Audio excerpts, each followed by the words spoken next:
Welcome back. This is the last part of our CSDR training modules. It will cover some remaining key aspects of CSDR. CSDR seeks to promote competition by dismantling barriers to cross-border settlements and allowing an authorized CSD to provide services in the EU.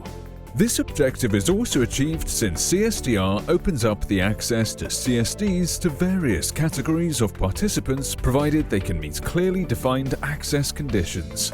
Issuers now have freedom of choice. When they issue new securities, issuers can now choose in which CSD they want to register the initial security. A CSD will then open an account allowing investors or intermediaries to hold these securities. CSDs must also admit trading venues and CCPs as participants if they meet the admission conditions. CSDs can establish links to other CSDs by opening an account with or for that CSD. A CSD link allows these linked CSDs to manage the cross-border transfer of securities and cash between participants in two different European countries. This also works with countries outside the EU with stringent conditions. It enables participants of a CSD to have secure access to securities maintained in another CSD without them having to be direct participants in this other CSD. Open access requirements are imposed on CSDs. CSDs can only refuse access to any participant, including infrastructures like stock exchanges and CCPs, based on a comprehensive risk assessment.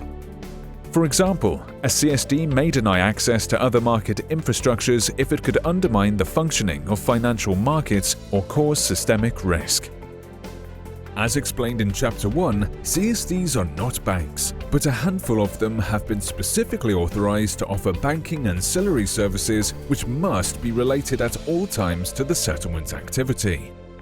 For example, providing cash accounts to facilitate participants' settlement activities, performing treasury activities to manage participants' long balances, or granting intraday credit or lend cash to pre-finance corporate actions. CSDs with a banking license must comply with additional conditions such as specific capital requirements like a capital surcharge for the provision of intraday credit, thorough rules to manage credit and liquidity risks.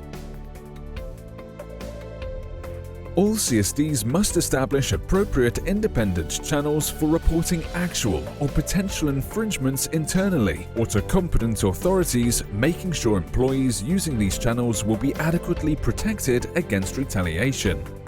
In case of non-compliance, regulators can impose administrative or criminal sanctions such as public statement on the infringement, withdrawal of the authorization, permanent ban of senior managers, or fines up to €20 million or 10% of the annual turnover. And don't believe CSDR only impacts CSDs. It impacts the whole industry. Participants, issuers, settlement internalizers, trading venues, CCPs, CSD employees, and possibly you in your day-to-day. Congratulations, you are now all set on CSDR.